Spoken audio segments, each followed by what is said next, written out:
د هغو لسګونو کسانو د جنازې لمونځ چې د پاکستان برید کې وژل شوي.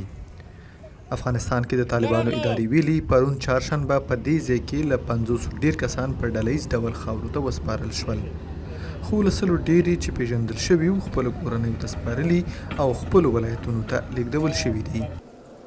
د جنازې مراسمو ته د طالبانو د کورنیو چارو وزیر سراج الدین حقانی او ځینې نور چارواکي ورغلي وو.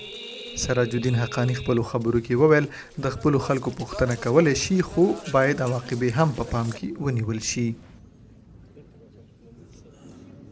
موږ دومره کمزوري نه وي، بغیرته نه وي چې د خپلې پېښې پوښتنه نه شو کړی. ادب دی موږ تاسو په قوم کې خلک ویلی چې موږ به د خپلو چرګ هم پوښتنه وکړو، موږ د خپلې سپي پوښتنه وکړو، ځان د بېادبۍ نه وساتي. خو عواقبو ته به یې ګورو، عواقبو ته به یې ګورو قدم به. د طالبانو ادارې ویلي چې کابل کې د روږدو کسانو د درملنې پر مرکز د پاکستان برید کې شاوخوا 400 کسان وژل شوي او له 200 ډیر ژوبل دي.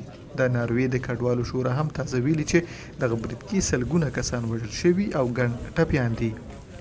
په ډلیز ډول د دې کسانو خاورو ته په سپارلو سربیره لا هم داسې کورنۍ شته چې تر اوسه په خپلو خپلوانو پسې ګرځي. روز شنبه امو برادرش د شنبې په ورځ ورور چې زما د ماما زوی کېږي شفخانې ته یوړ او تسلیم یې کړ. بیا دا پیښه وشوه. نو تر اوسه موږ هیڅ معلومات نه لرو، نه یې مړی معلوم دی نه ژوند دی. دا 2 ورځې کېږي سرګردان ورپسې ګرځو. ما هم سرګردان پشتمی میگردیم. خو پاکستان ویلي کابل کې روغتون نه د طالبانو نظامی تاسیسات او د وسلو ذخیرې نښه کړي دي. د تازه راپورټونو له مخې طالبانو او پاکستان د کوچني اختر په مناسبت او د قطر، ترکیه او سعودي عربستان په غوښتنه لنډمهاله اوربند اعلان کړی. خو پاکستان ویلي که د پولې په اوږدو کې کوم تحرکات وویني نو بیرته به افغانستان کې عملیات پیل کړي.